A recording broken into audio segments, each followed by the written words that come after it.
Good afternoon, ladies and gentlemen, and thank you all so much for attending this webinar. For anyone who does not know me, my name is Winston Brady, and I'm the Director of Curriculum and Director of Thales Press. The purpose of this webinar is to give some really practical tips on how to speak well in public, i.e. the art of rhetoric, and integrate the art of rhetoric with the need for rhetoric and the goal of rhetoric. In this way, I hope to walk through how someone gives a speech, look at the relationship between public service and public speaking, and then end with what I argue should be the goal of public speaking, which is truth-telling and personal integrity. I'm going to go ahead, though, and begin with the art of rhetoric, the skill of rhetoric, the craft of rhetoric, and providing practical tips to navigate successfully public speaking opportunities. And I want to start off with an anecdote drawn from the pages of classical history. The figure illustrated here is named Demosthenes.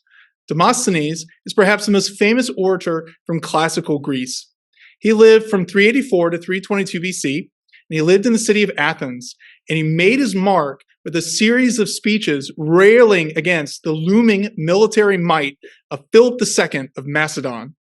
Philip II, father of the more famous Alexander the Great, was in the process of conquering the whole of Greece, Athens included, and many of Demosthenes' countrymen had gone over to the Macedonian camp, but not Demosthenes. And he later gave a series of speeches, later given the name the Philippics, that criticized Philip's plans and urged Athenians to value their liberty and not submit to growing Macedonian tyranny. However, that moment of oratorical triumph did not come together all at once. According to legend, Demosthenes was laughed out of the Athenian assembly the first time he tried to give a speech. Had Demosthenes not endeavored to improve his public speaking, that would have been the end of his story, and human history would have been very, very different. Instead, Demosthenes gave us our very first lesson in oratory. It's okay to fail. In fact, you're only a failure if you stop trying. Beyond that inspirational example, Demosthenes took some very practical steps to improve his public speaking. First and foremost was his power, his strength to project his voice above the crowd. Part of the reason he failed is that hecklers in the Athenian assembly continued to talk over him and prevented him from making his points and got him flustered, and in shame, he left. According to legend, Demosthenes practiced speaking while running and exercising to improve his lung capacity. He practiced his speeches in front of the roaring ocean. And lastly, he practiced speeches with pebbles and rocks in his mouth to improve his tongue's ability to get around tricky words and impediments and thus speak more clearly.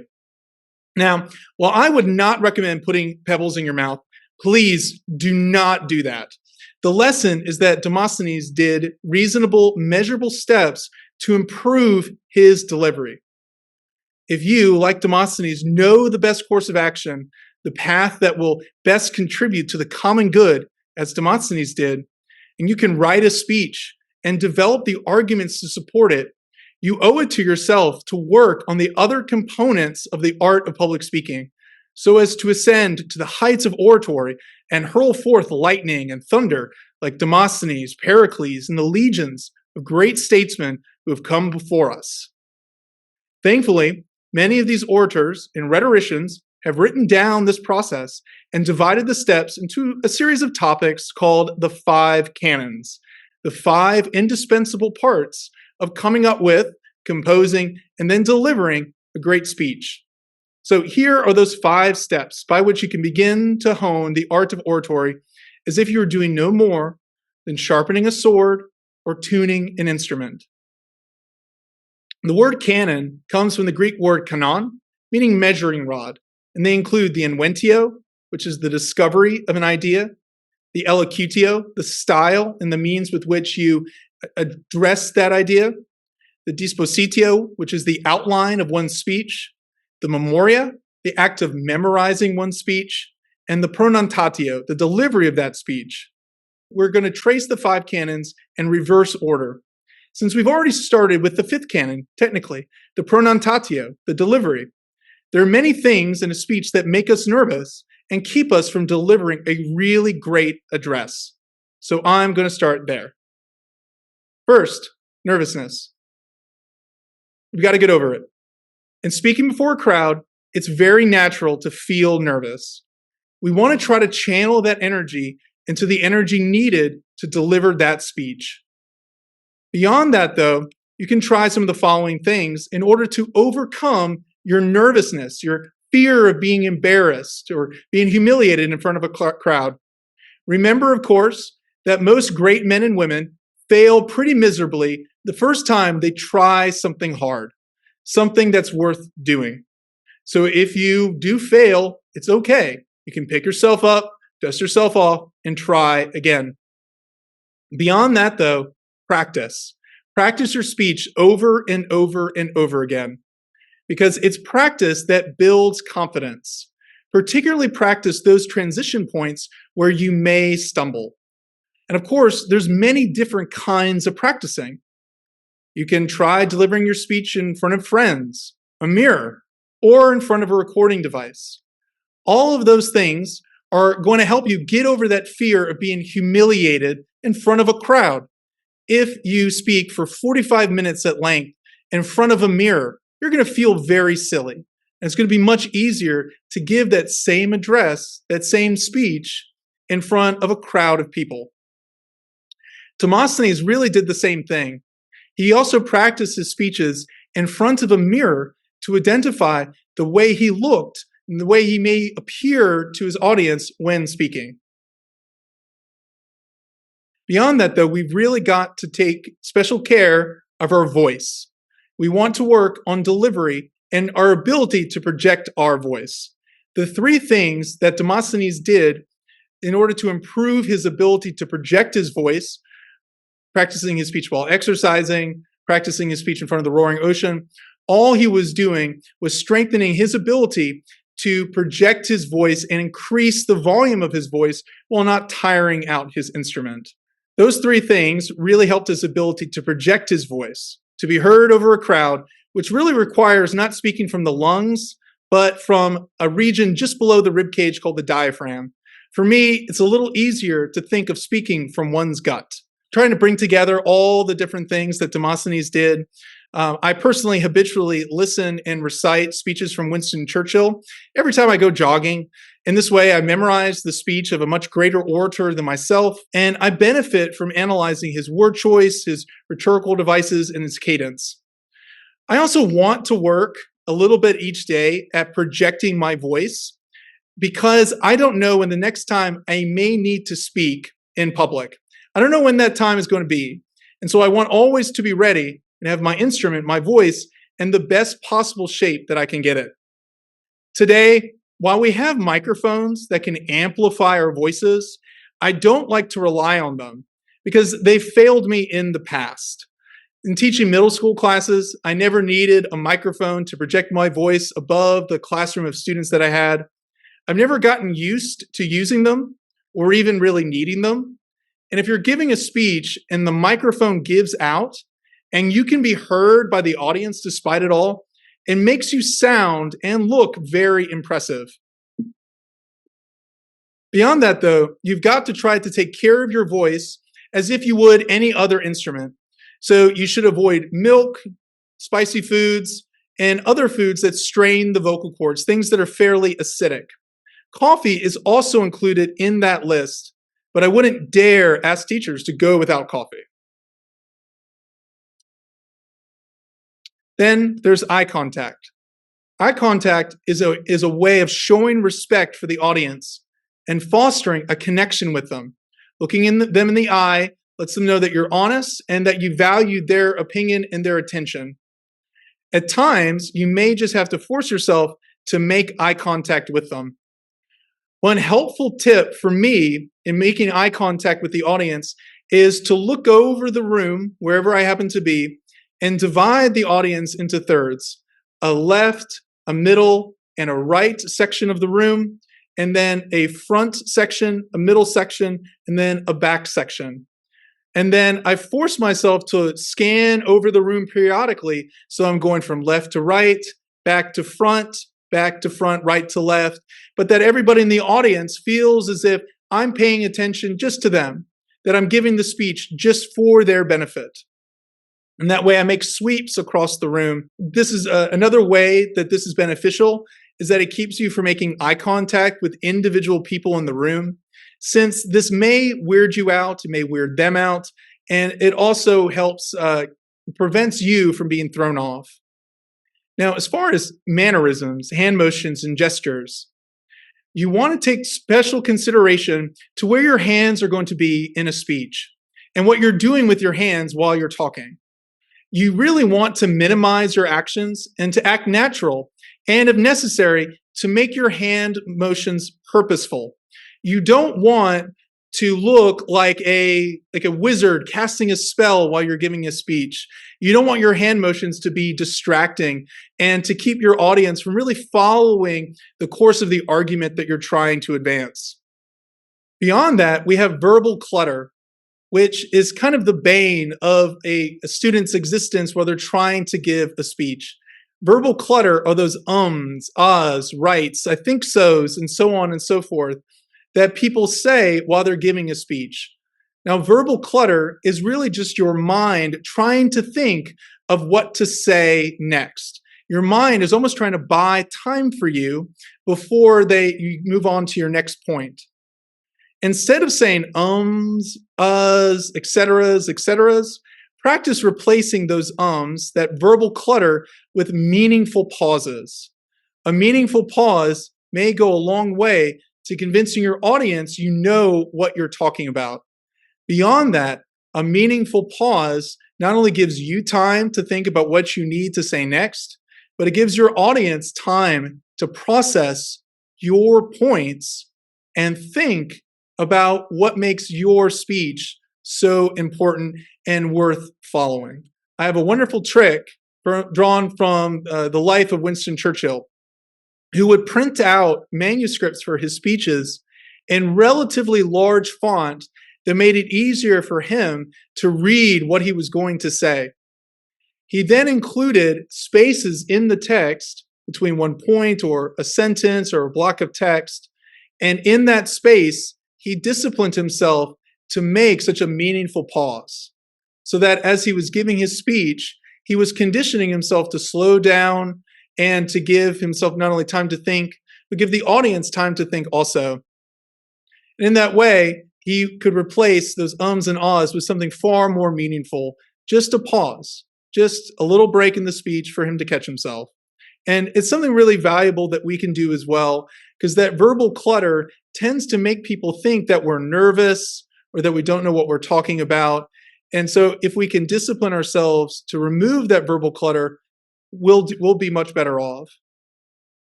Now, from that tip, from Winston Churchill writing out his speech, large font, that particular tip gets me into the next canon of rhetoric called the Memoria. And the Memoria is the memorization of one speech. Now, there's a long-standing debate as far as the best way to delivering a speech. Sure, you cannot memorize it, and in that way, you could write out a manuscript word for word. You could also write out an outline, or perhaps have note cards, something that gives you the points that you're going to make, transition points, statistics, and other relevant, important information that you may otherwise forget. Beyond that, you may want to consider not memorizing the speech at all. In that case, you're speaking from the heart. Impromptu speeches can be a little scary and a little dangerous because you're not necessarily planning out every word that you're going to say. And that typically is where mistakes and gaffes come in. So I wouldn't recommend just shooting from the hip and not planning your speech, not writing it out word for word like that. There are some methods, though, for memorization. There's brute force. You could repeat a phrase until it is memorized, followed by the next phrase, plus the one you just memorized. There's also a trick for memorizing large blocks of text called the house of memory. The house of memory is after you map out the outline of your speech, you peg each point in each meaningful sentence that you want to make sure you include. You peg those to the room of a house, an imaginary house, and as you give your speech, You're mentally walking through that house, and that way you can bring to mind the points that you want to bring up in your particular speech. You can also do something called oral composition, where you really just go through the points that you're going to recite. You're going to recite perhaps the passages or very important sentences. You recite all of these orally, just repeating them out loud over and over and over again, rather than writing them down on paper. This operates on the assumption that a speech is more of a verbal act, not a written one, something that you say out loud and not write down. And so sometimes there can be something of a disconnect or a break if you write your speech down on paper first, even if you intend to recite it orally before a crowd.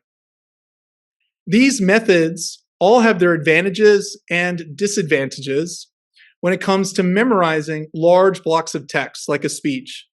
One key idea to remember, though, in public speaking is that you really have to find solutions that work for you and that you can implement on a fairly regular basis. If you write out a speech in a manuscript and read it before an audience, and it seems boring, perhaps it seems very wooden, even to you, then perhaps you should try another mode of delivery. At the very least, you should make notes in the manuscript where you look up at your audience and make sure that they are still there and that they're tracking with you in what you're saying. If you don't prepare at all and speak from the heart, and unfortunately you crash and burn, and well, maybe don't do that again. Maybe put more time and effort crafting out an outline or writing out important passages, important sentences that you're sure that you want to include. Beyond all that, though, I would recommend really developing and cultivating your ability to memorize large blocks of text. Practice your ability to memorize speeches by memorizing great speeches of orators who have lived before us. The Gettysburg Address by Abraham Lincoln is kind of a tried and true favorite amongst both teachers of trivium and rhetoric and teachers of history, as well as Bible passages, soliloquies, etc., and store those in your mind. The more time that you spend memorizing anything, the easier it gets.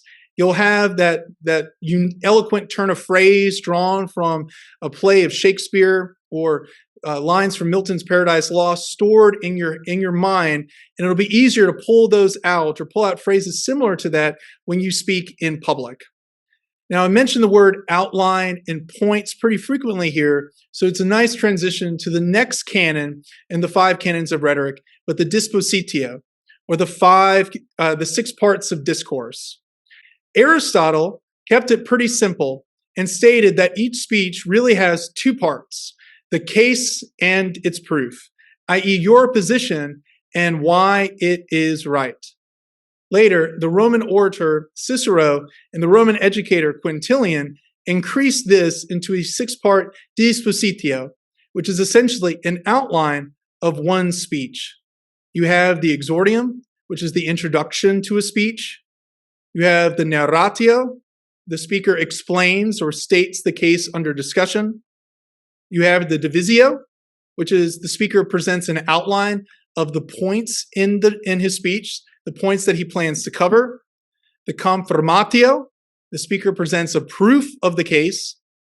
The confutatio, where the speaker presents and then refutes the opposing arguments.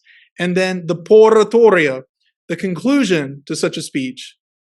At first glance, this sounds very wooden and rigid, as if it is a template or mold into which one pours the thoughts and words of one's speech. However, Roman educators like Quintilian stressed flexibility and that the orator/student needed to identify the best way he or she could make his or her point. The orator really adjusts such an outline to his needs rather than sticking to a rigid and unrealistic formula. So this sort of flexibility really depends on the speaker and their gifts, the audience, and their expectations, and the kind of speech that it is, as well as the stakes for which that speech is being given. How important is it that the course of action you are presenting is the one accepted by the group. Your audience also presents a number of meaningful constraints that should help you organize the rest of your thoughts into a coherent address. What the audience is expecting, and how you can at least deliver on those expectations, if not outright exceed them. Is the audience mostly composed of adults, individuals in the prime of their life, students, children? What will win them over? Facts, anecdotes, stories, humor? Should I speak in a high formal style with elevated tone and diction? Or should I be more conversational and personable with words and reasoning that even a child can follow? Those questions can be answered by the setting and the audience, and thus the type of speech a person is giving. And this moves us in to the next canon of rhetoric, the second canon of rhetoric, elocutio, or style, and how we can best adapt our style and method of address to fit the occasion. Ancient rhetoricians divided rhetoric into three kinds, differentiated by their purpose and setting. The first kind was judicial or forensic oratory, which is the kind of oratory used in courtrooms, used in law courts, and as such, they're aimed at really determining guilt or innocence, justice and innocence. The second kind is deliberative oratory, which is the kind used in assemblies. It's a kind of oratory where an individual is trying to argue for the very best course of action that assembly should take. And then lastly, there's panegyric oratory, which is a very formal and solemn kind of oratory used principally at funerals and at solemn state occasions. In that sense, it's focused on praise or blame and really highlighting the best qualities of the person who is being commemorated through the speech, as well as a way for the people in the audience to make sense of their loss. For judicial or forensic oratory, you could go with Cicero's Archia Poetia or John Adams' Trial of the Boston Massacre. You can also look to, for deliberative oratory, I think a great example of that in American history is Webster's second reply to Hayne. And for panegyric oratory, for funeral orations, we can go with Abraham Lincoln's The Gettysburg Address. But knowing the setting and your audience does much for helping to identify the type of style and the level of diction that you want to bring out to your audience. Beyond that, you also want to consider what are called Aristotle states that of the three elements that make up a speech, namely the audience, the speaker, and the subject, it is the audience who truly determines what kind of speech should be given. The audience expects the orator to focus on certain things if the orator is speaking at a funeral as opposed to an assembly. In such instances, the orator should know of and be prepared to use any one of the three modes of persuasion. The Greek philosopher Aristotle wrote that of the three main ways a speaker can persuade his or her audience of the rightness of their position, they fall into three categories. The first kind depends on the personal character of the speaker, in Greek ethos. The second, on putting the audience into a certain frame of mind, in Greek pathos.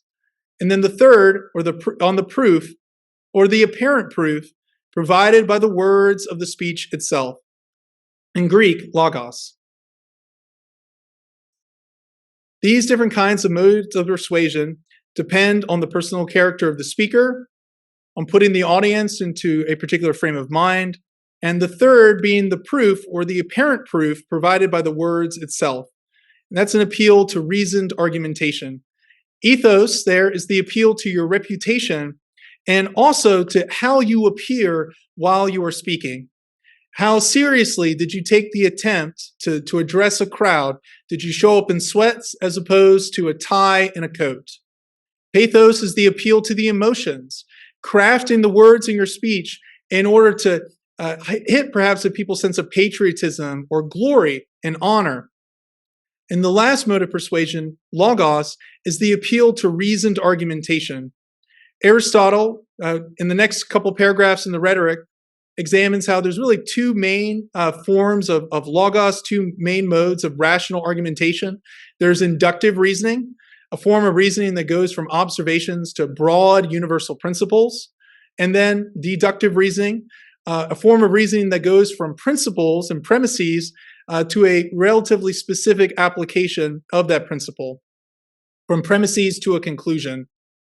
But both of those forms of reasoning and argumentation, which students learn in logic, can be used with great effectiveness in a speech as an appeal to logos. The kind of persuasive argument you make, whether in appealing to their emotions or their reason, may be determined by the audience, but also by the idea that you are trying to advance. And that brings me to the last of the 5 canons, the inventio. The inventio is not only the discovery of an idea, but the best means of supporting and advancing that idea, i.e., what is the best way to encourage your audience to take up that cause, the one you are advocating, for their own. One can see the word idea, one can see the idea here behind the term inventio and the name, but not only the word, one can see in the inventio, in the very name, the idea of the invention, which brings to mind devices that have changed the world, like the steam engine and the like. But you also see the Latin prefix in and the Latin verb venio, venire, to come or to chance upon. The very name highlights the serendipitous way a great idea comes upon a person, whether or not he or she is looking for it. Like Tolkien grading papers, his mind wandering into Middle Earth and writing on a boy's exam paper, in a hole there lived a hobbit. Such an idea is like a butterfly, alighting upon someone's shoulder when one is least expecting it. Now, the chief aids to the inventio include intellectual curiosity, wide and varied reading habits, and time.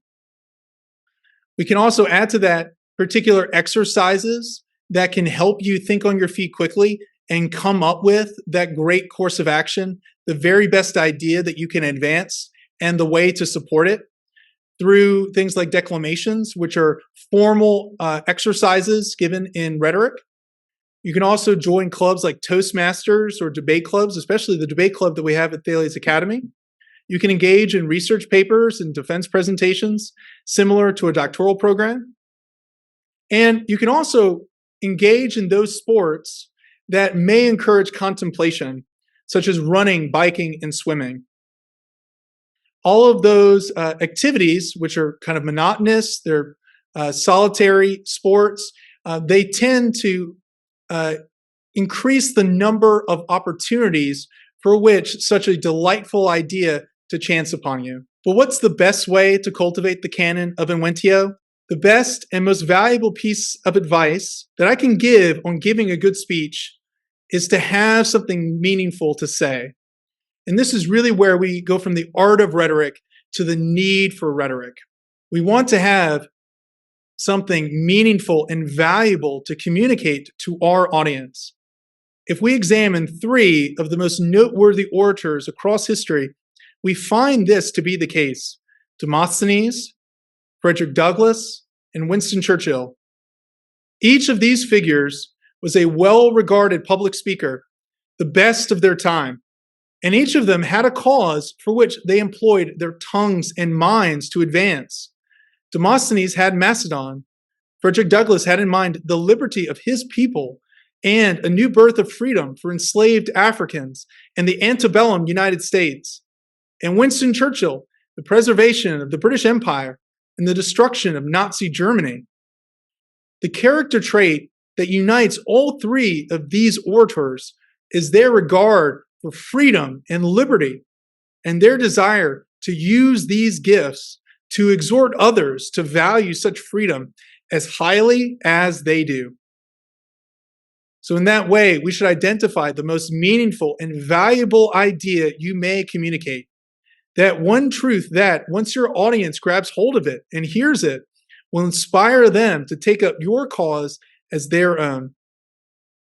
One idea, wholeheartedly, worth communicating to an audience, will impart to them benefits and improve their future quality of life, and in that way, quite possibly change the world for the better. Hence the value aspiring leaders attach to oratory. For how else may you change the world if you cannot persuade an audience that your idea is the very best course of action?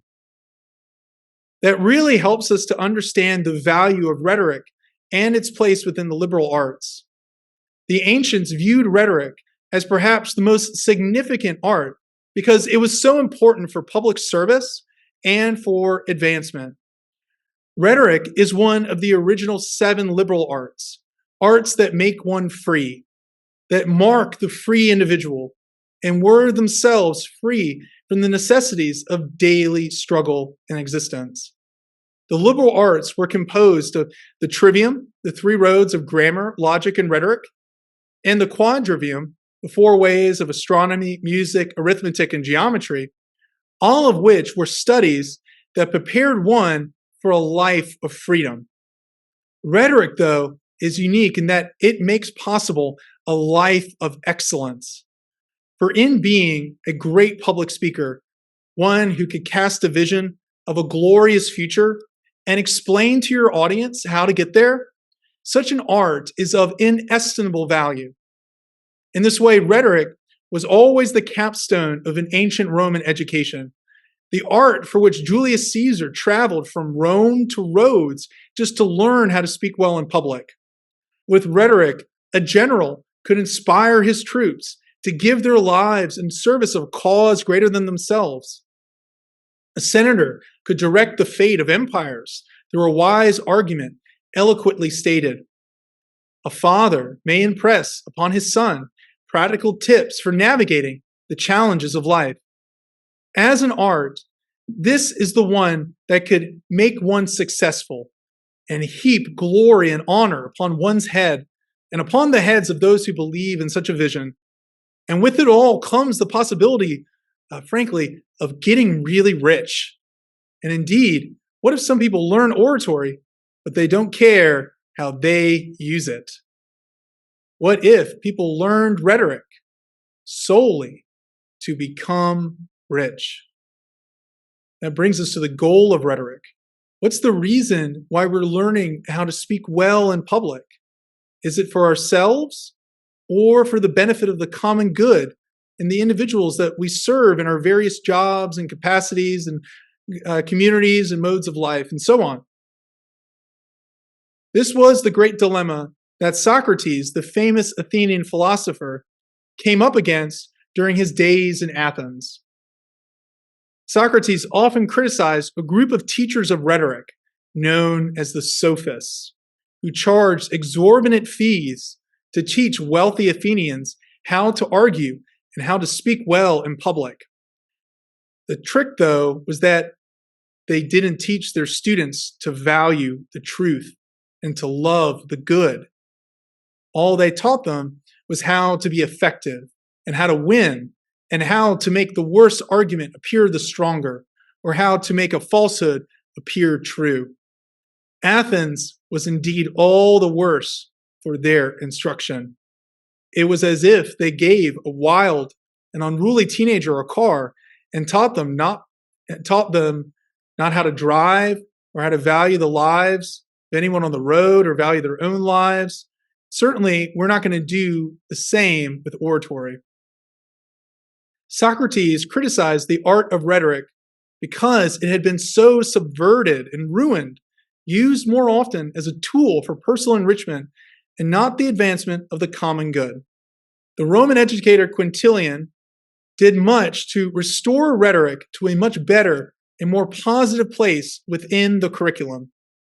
Born in Spain, circa AD 35, Quintilian was a Roman lawyer, orator, and educator, appointed to an imperial chair in rhetoric in Rome. He even tutored the adopted grandsons of the Emperor Domitian, who you may know as the emperor who exiled the Apostle John to the island of Patmos. Quintilian was the tutor, the teacher of Domitian's grandsons. And so Quintilian certainly knows what it's like to teach students and how to deal with all the sort of practical difficulties that we as educators face in the classroom every day. His most influential work is the Institutio Oratoria, or On the Education of an Orator, or the Institutes of Oratory. The book is a massive volume that contains valuable insights for classical educators from the classical world. In that book, he says, "We are to form then the perfect orator, who cannot exist unless as a good man, and we require in him, therefore, not only consummate ability in speaking, but every excellence of mind." Throughout the Institutes, Quintilian stresses the goal of structuring one's education in such a way as to either become or produce the best public speaker possible.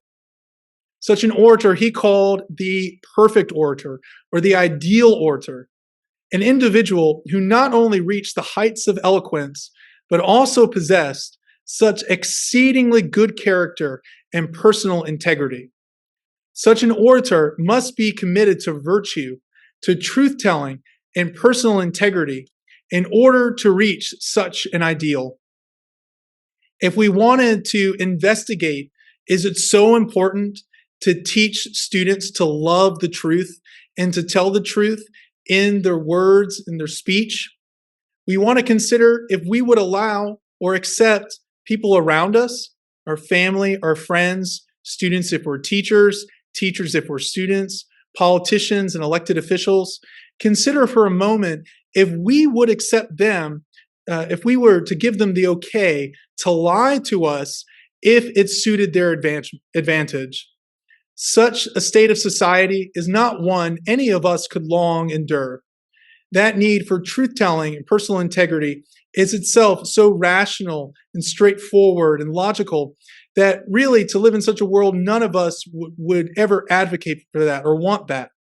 Certainly, Quintilian wanted his students to be effective and persuasive orators, but he demanded that they also pursue virtuous character, that they could join together personal integrity on the one hand and content knowledge on the other, that they could join together, they could integrate and yoke content with character.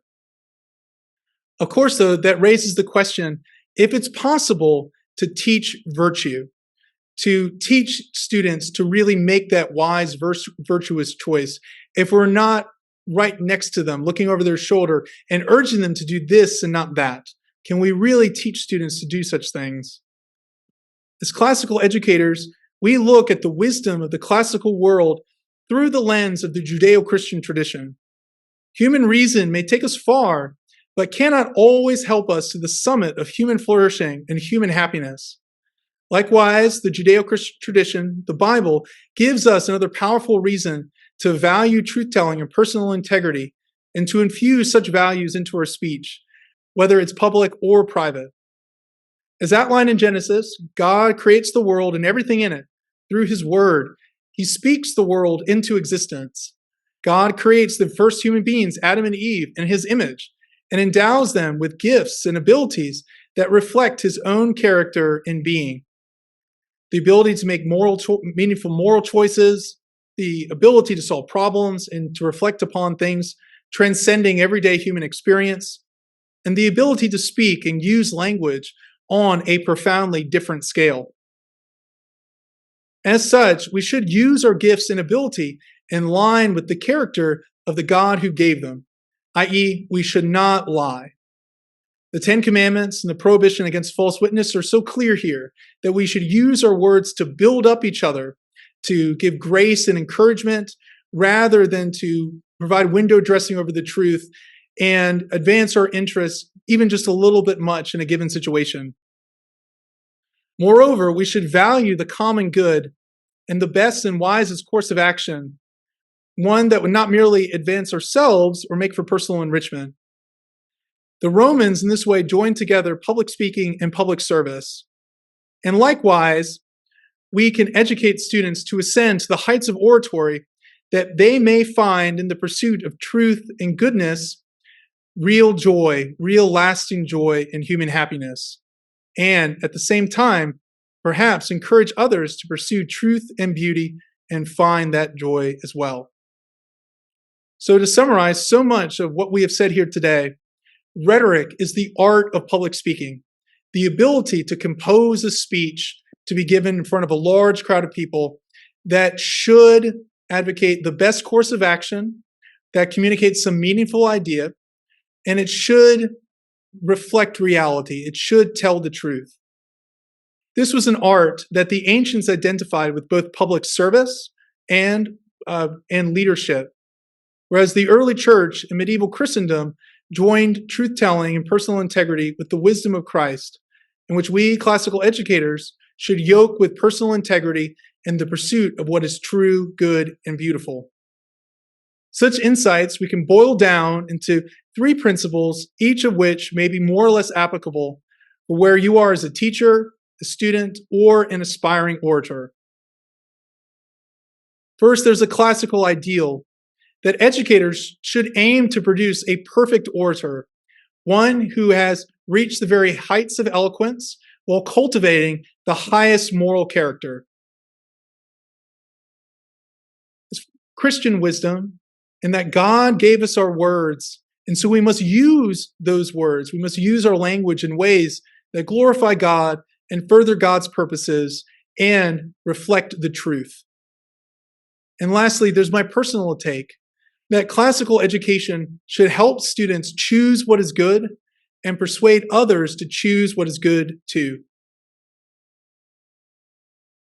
Once you are committed to these principles, you should seek opportunities to speak before a crowd and inspire them to do something in line with these principles.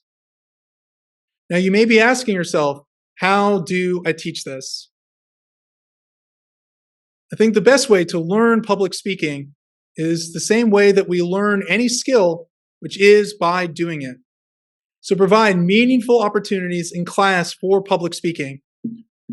Personal tip, I would advocate for quality over quantity, giving one very meaningful public speaking assignment, perhaps giving a report, perhaps giving a speech of some kind, perhaps doing some sort of a presentation off of a research paper, but having one of those a quarter so that students have time to write out a meaningful speech, they have time to practice it, and they have time to really, practice in such a way that they can deliver it with excellence. You can also go for rubrics that ask for very specific elements in a speech. And I've listed here one chiasmus, which is a rhetorical device that has interlocking word order, but perhaps you give students a list of rhetorical devices and ask that they include one such device in their speech. And I would certainly root public speaking and truth-telling and personal integrity per Quintilian. Now, once a student has given a presentation in class, I would serve up something called compliment sandwiches. If anyone's not familiar with compliment sandwiches, this is a wonderful management principle as to how you give feedback and encouragement. Students, as we all know, don't want to be embarrassed. And speaking in front of a crowd can be very nerve-wracking. And so in providing meaningful feedback to students, I remind the class as a whole that this is an art, this is a skill that we're all working to get better at. Everybody in the class, we're all working at improving our ability to speak in public. So we want to remind all the kids that we want to give meaningful feedback and really highlight the things that that particular student did well in their speech. If it looked like they memorized it, I want to personally commend the student for going that extra mile and memorizing their speech. If it looked like they practiced it, I'm going to praise that as well. If they had really good turns of phrase in their speech, I'm also going to call attention to that and thank the student for doing it. So that would be the bread, as it were, the first layer in the compliment sandwich, are those things that the student did well and I want them to keep doing. Then there's the suggestion for meaningful improvement, encouragement for meaningful improvement. This isn't a petty critique, but is something that I feel like the students should work on if they want to improve their ability to speak well in public.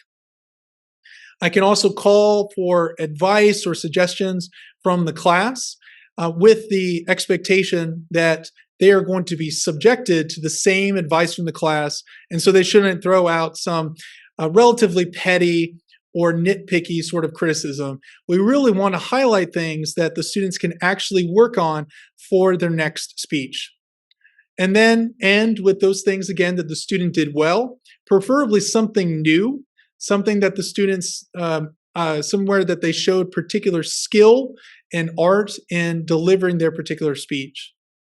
In the link that I shared in the chat box, I do have some suggested rubrics and presentation requirements as well for you guys to look at. This does bring us to the end of our webinar with time to spare for questions and answers. I do want to thank everyone for your time and listening to this particular webinar, to this particular speech, and to thank you for, if you're a teacher, for the hard work that you put in for our students, and if you're a student, the hard work that you put in each day to deliver work to the best of your ability. Classical education cultivates students of excellence through the pursuit of truth, beauty, and goodness. And every assignment that teachers ask students to complete and that students complete with joy is something that's going to benefit and contribute to a very good and beautiful future for you. So thank you all so much for attending this webinar. For Thales Press, I'm Winston Brady. Until next time, stay classy and stay classical.